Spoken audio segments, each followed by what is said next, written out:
نحمده ونصلي على رسوله الكريم أما بعد فقد قال الله تبارك وتعالى في القرآن المجيد والفرقان الحميد أعوذ بالله من الشيطان الرجيم بسم الله الرحمن الرحيم والعصر إن الإنسان لفي خسر إلا الذين آمنوا وعملوا الصالحات وتواصوا بالحق وتواصوا بالصبر صدق اللہ العظیم۔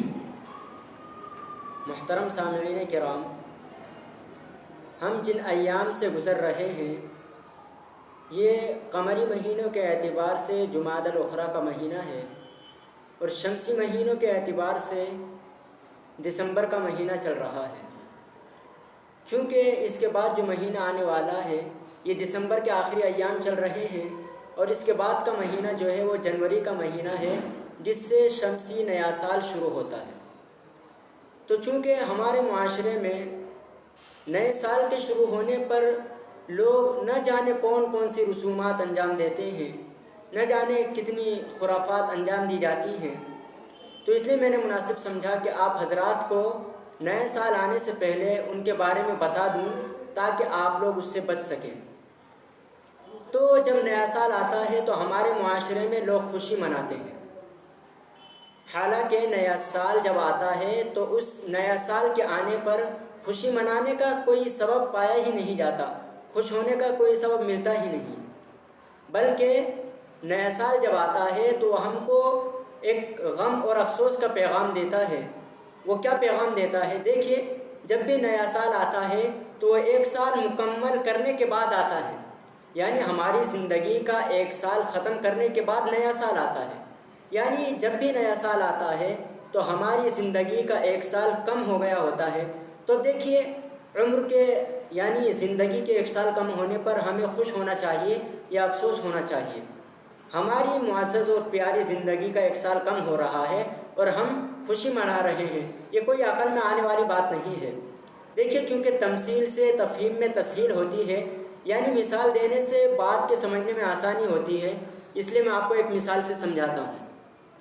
دیکھیے، ایک آدمی ہے، کسی جرم کی وجہ سے حکومت نے یہ اعلان کیا کہ اس شخص کو پھانسی دی جائے گی۔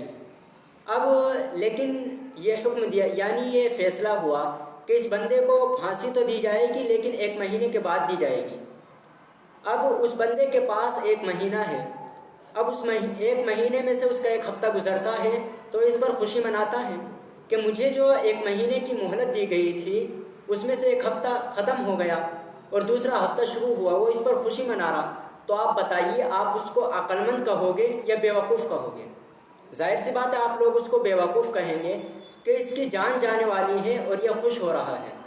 تو بالکل اسی طرح جب نیا سال آتا ہے تو وہ ہماری عمر عزیز کا، ہماری پیاری زندگی کا 1 سال کم کر کے آتا ہے، تو ہمیں اس پر افسوس ہونا چاہیے۔ ہم نے ماضی میں جو گناہ کیے ہیں، ہم نے پچھلے سال جو گناہ کیے ہیں، ہم اس سے کیا کریں؟ اللہ تبارک و تعالیٰ سے معافی مانگے کہ اللہ پچھلے سال جو ہم نے گناہ کیے ہیں ان کو معاف فرما اور آئندہ سے گناہ کے نہ کرنے کا پورا عزم کرے، پکا عزم کرے۔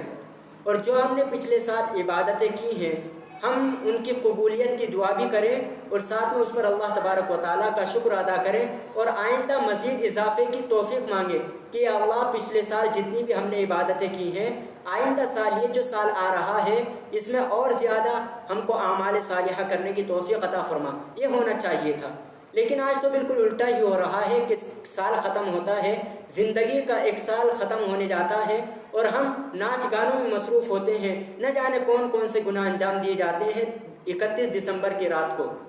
حالانکہ نیا سال جو آتا ہے وہ خوشی منانے کے لیے نہیں آتا، نیا سال تو آتا ہے کہ ہم نئے سال میں اللہ تبارک و تعالیٰ کو راضی کریں۔ ہم نیا سال آ رہا ہے تو پچھلے گناہوں سے معافی مانگے اور آئندہ گناہوں سے بچنے کا عزم کریں، اس لیے نیا سال آتا ہے۔ دیکھیے، میں آپ کو بتاؤں کہ نئے سال یہ جو خوشی منائی جاتی ہے اس کی ایجاد کب ہوئی اور اس کو کب سے شروع کیا گیا؟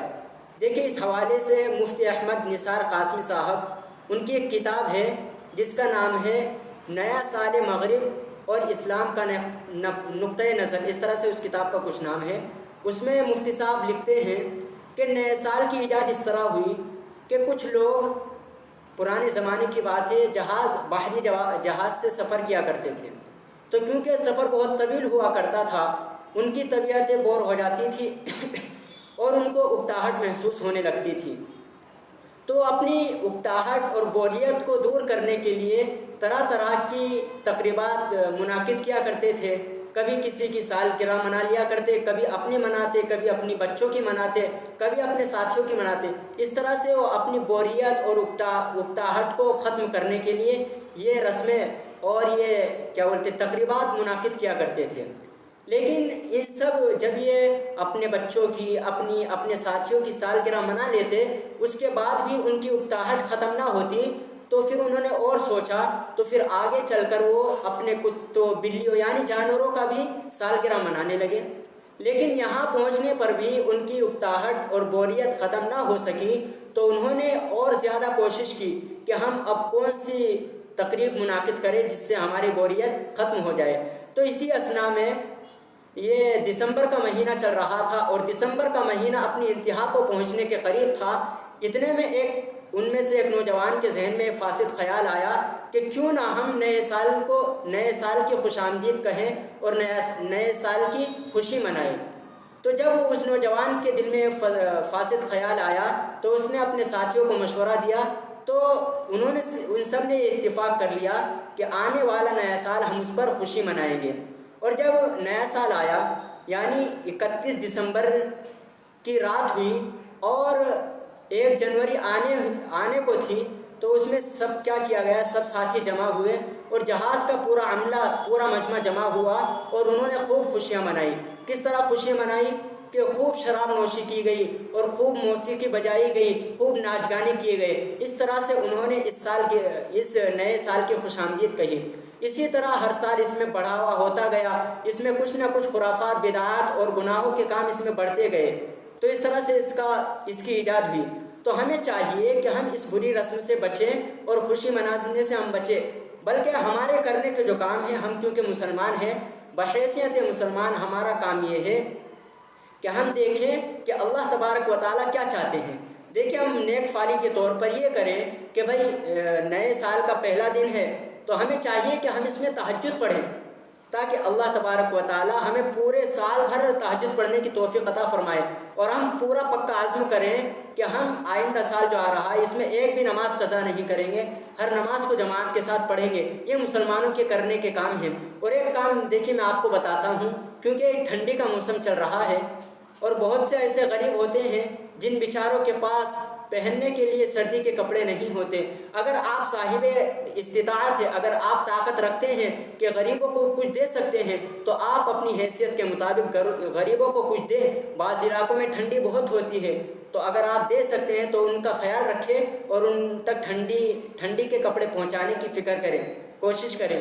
اور دیکھیں دوسرا کام جو ٹھنڈی کے موسم میں ہم بآسانی انجام دے سکتے ہیں وہ ہے نماز تہجد، کیونکہ ٹھنڈی میں جو ہے رات لمبی ہوتی ہے اور نیند بھی الحمدللہ پوری ہو ہی جاتی ہے، تو اگر آدمی تہجد میں اٹھنا چاہے تو تہجد میں اٹھ سکتا ہے۔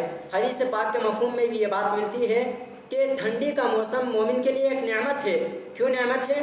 اس لیے کہ ٹھنڈی کا دن تو چھوٹا ہوتا ہے، تو آدمی اگر چاہے تو اس میں روزہ بآسانی رکھ سکتا ہے، اور ٹھنڈی کی راتیں جو ہوتی ہیں وہ طویل ہوتی ہیں، اگر آدمی ان میں چاہے تو نماز تہجد کا اہتمام کر سکتا ہے۔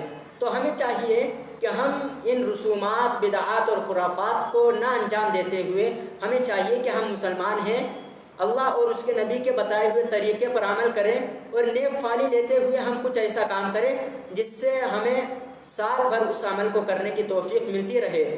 اس لیے امید کرتا ہوں کہ آپ لوگ یہ نئے سال کے موقع پر جو بدعات اور خرافات اور رسومات انجام دی جاتی ہیں ان سے بچیں گے۔